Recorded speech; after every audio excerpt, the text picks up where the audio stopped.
السلام علیکم ورحمۃ اللہ وبرکاتہ۔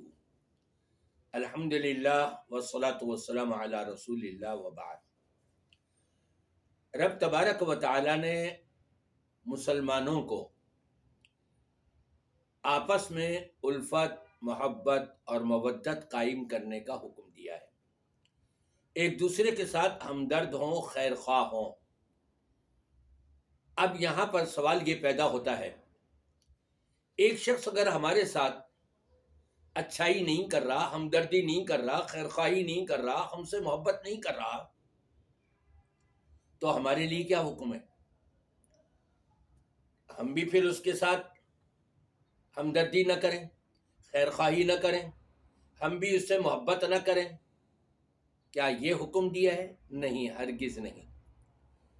بلکہ ایک شخص جب نبی پاک صلی اللہ علیہ وسلم کی خدمت میں آ کر کے شکوہ کرتا ہے کہ میرا فلاں بھائی ہے، رشتہ دار، میں اس سے ملنا چاہتا ہوں، میں اس سے سلام کرتا ہوں، لیکن وہ مجھ سے دور بھاگتا ہے، وہ مجھ سے ملنا نہیں چاہتا، مجھ سے سلام کرنا نہیں چاہتا، یعنی میں اس سے ملنا چاہتا ہوں، وہ نہیں ملنا چاہتا، میں اس کے ساتھ خیر خواہی کرنا چاہتا ہوں، وہ نہیں کرتا میرے ساتھ، میں اس کے ساتھ ہمدردی کرتا ہوں، وہ میرے ساتھ ہمدردی نہیں کرتا۔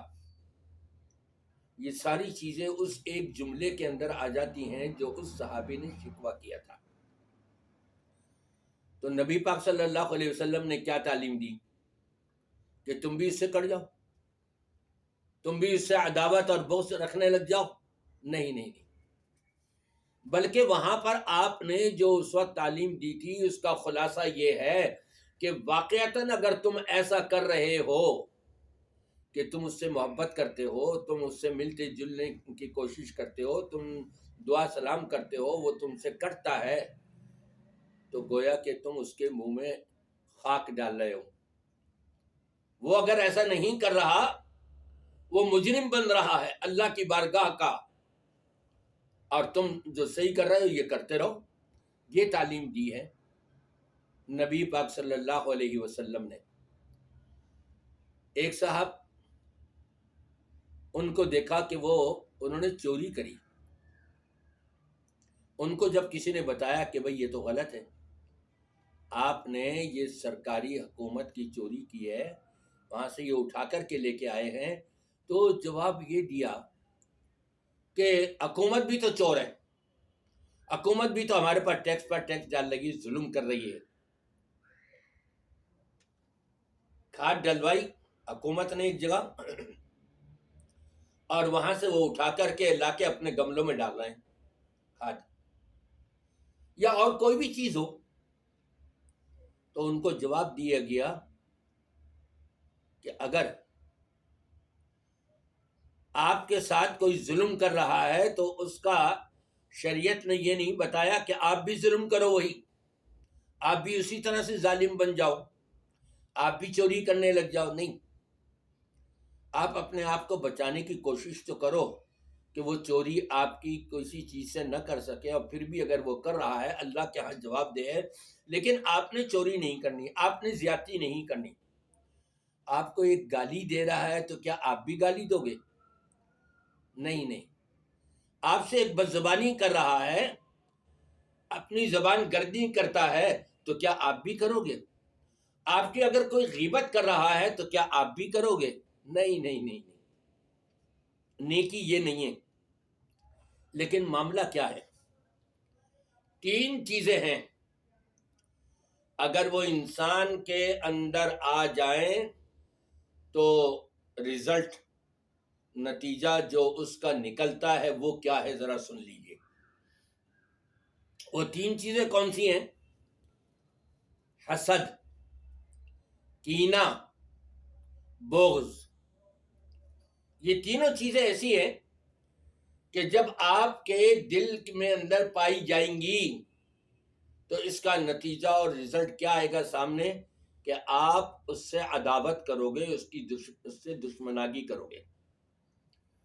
اور جب عداوت اور دشمناگی آپ کے اندر یہ حسد، کینہ، بغض رکھنے کی وجہ سے یہ چیز آ گئی، عداوت، تو اس عداوت کے اندر ہر وہ جرم آپ کر جاؤ گے دوسرے کے خلاف کہ جس سے آپ کو شریعت نے روکا ہے، منع کیا ہے.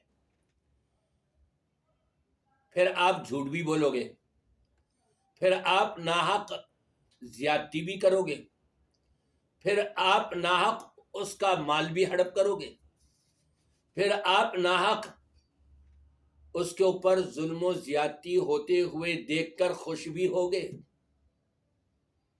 اور نبی نے جو فرمایا انصر اخاک الظالم والمظلوم، تمہارا بھائی مسلمان چاہے ظالم ہو چاہے مظلوم ہو، ان دونوں کی مدد کرو. لوگوں نے پوچھا کہ مظلوم کی تو مدد کرنا سمجھ میں آتی ہے، لیکن ظالم کی کیسے مدد؟ اس ظالم کو پکڑ لو، روک لو، اپنی قوت استعمال کرو. لیکن یہاں کیا ہوتا ہے؟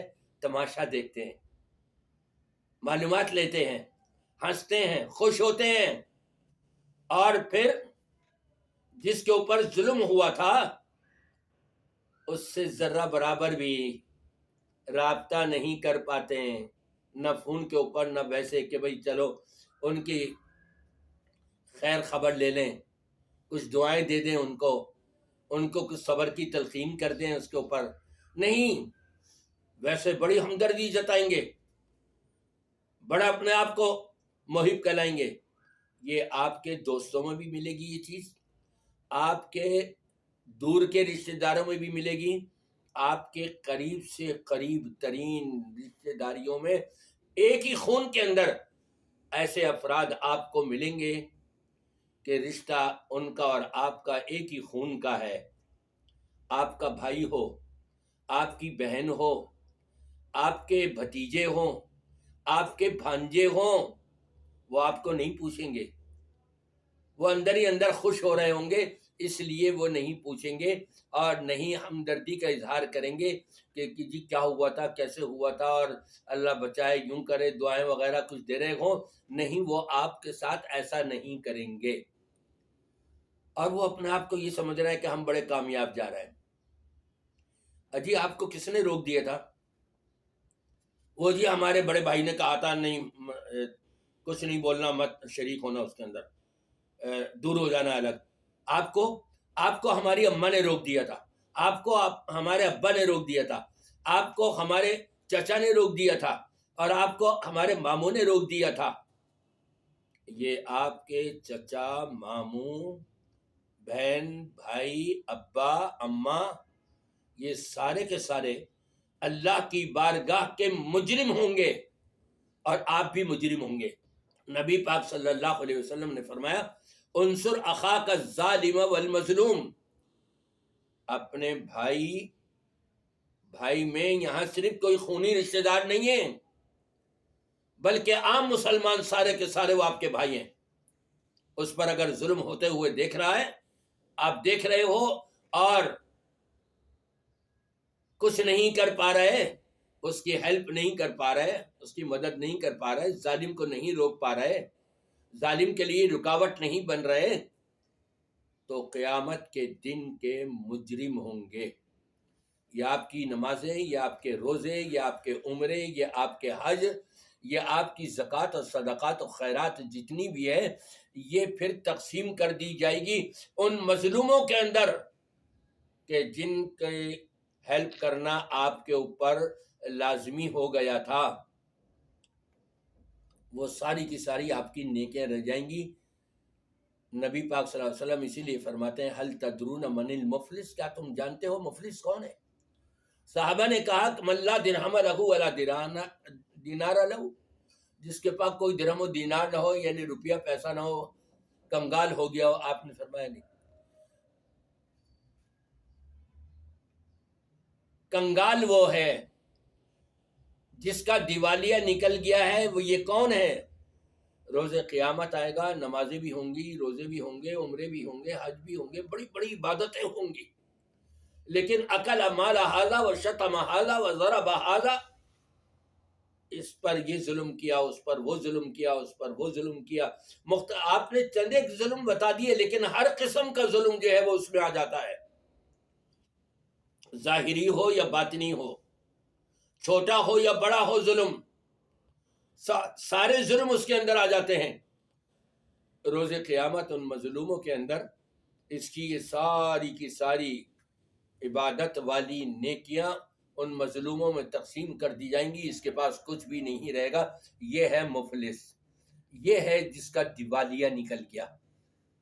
دیکھو، آخرت کا دیوالیہ نکلوانے سے پہلے اپنے آپ کو سنبھال لو، اپنی اصلاح کر لو، مظلوموں کی مدد کرنا شروع کر دو، اور ظالموں کی مدد اس طور پر کہ ان کو روکنا شروع کر دو، ورنہ روز قیامت تمہارے کوئی بھی کام نہیں آئے گا۔